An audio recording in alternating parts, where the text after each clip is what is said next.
Terima kasih. Assalamualaikum warahmatullahi wabarakatuh.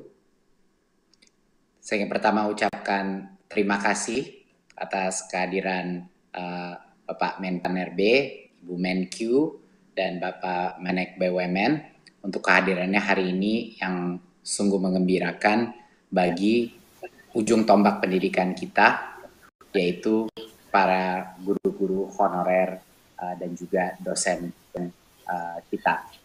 Jadi saya ada sedikit presentasi untuk memaparkan apa saja program bantuan subsidi upah bagi pendidik dan tenaga pendidikan. Jadi ini sangat kabar yang gembira bahwa kita berencana untuk memberikan bantuan subsidi upah ini bagi sekitar 2 juta orang, sekitar 2 juta orang.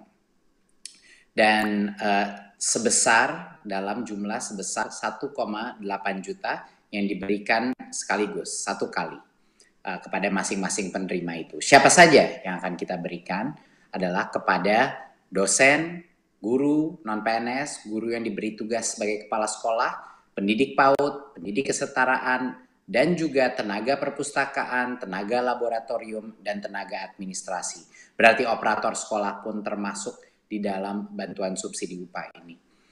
Kami mensasar total sekitar 2 juta orang, lebih dari 2 juta orang, 162.000 dosen dari PTN dan PTS, dan 1,6 juta, sedikit lebih dari 1,6 juta guru dan pendidik non-PNS pada satuan pendidikan negeri dan juga swasta. Jadi banyak yang menanyakan kami juga apakah ini termasuk swasta. Jawabannya adalah iya, karena guru-guru kita ada di sekolah-sekolah swasta dan mereka pun berhak mendapatkan bantuan dari pemerintah. Dan 237.000 sekitar tenaga perpustakaan, operator, tenaga laboratorium, dan tenaga administrasi tidak bisa di-exclude daripada bantuan ini.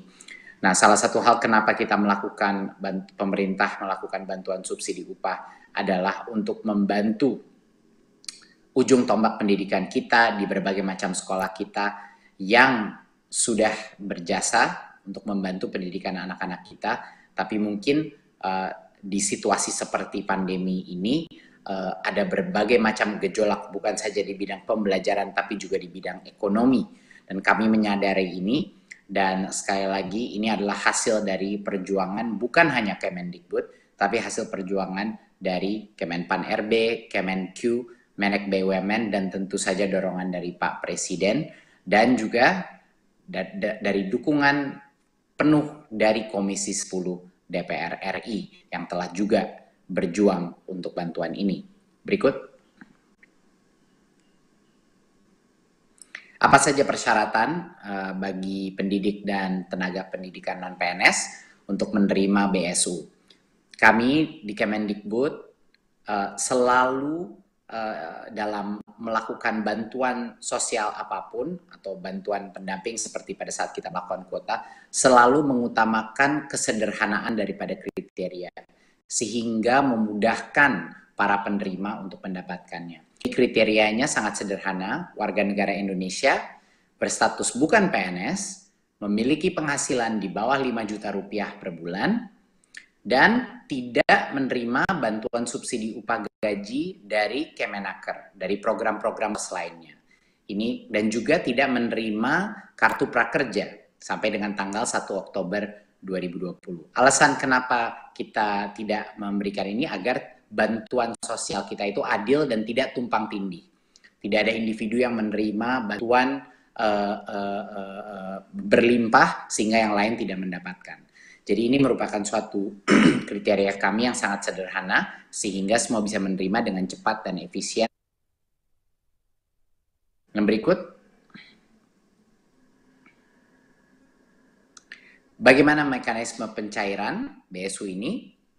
Jadi Kemendikbud telah membuat rekening-rekening baru di bank-bank untuk setiap PTK penerima BSU ini. Bantuan itu disalurkan secara bertahap sampai dengan akhir November 2020, ya.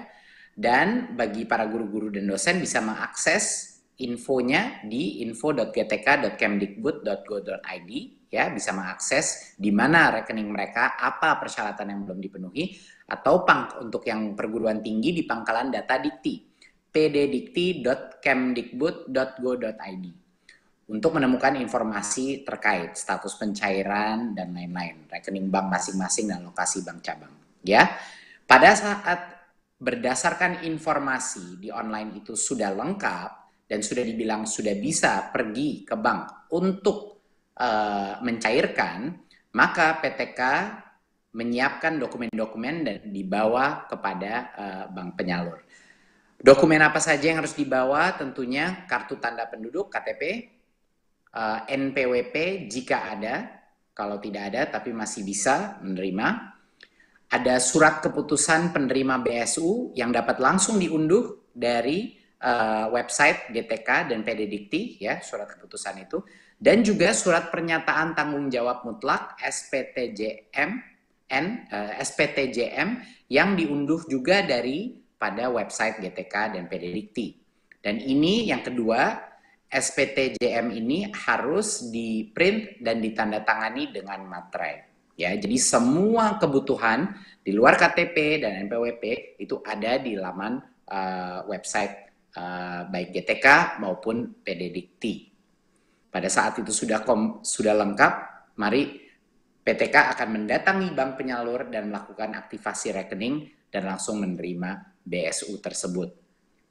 Ya, PTK membawa dokumen. PTK diberikan waktu untuk mengaktifkan rekeningnya hingga tanggal 30 Juni 2021. Ini kita memberikan waktu yang sangat panjang untuk memastikan semuanya bisa mendapatkan. Kalau misalnya ada kendala teknis, dia cukup waktu untuk mendapatkannya.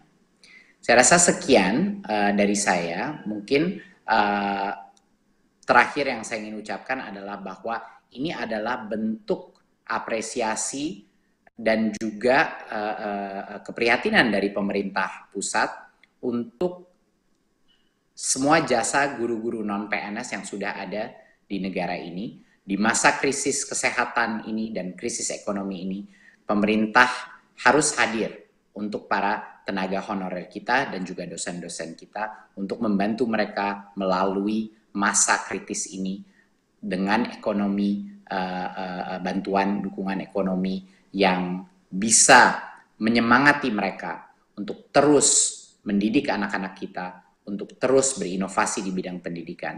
Terima kasih. Wassalamualaikum warahmatullahi wabarakatuh. Waalaikumsalam.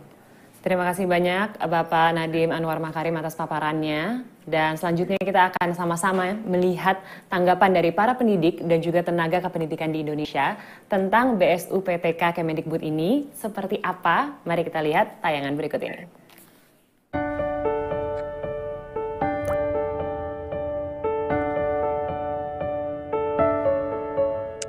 Saya menyambut baik atas kebijakan Menteri Pendidikan dan Kebudayaan yang akan memberikan bantuan subsidi upah bagi para guru-guru non-PNS.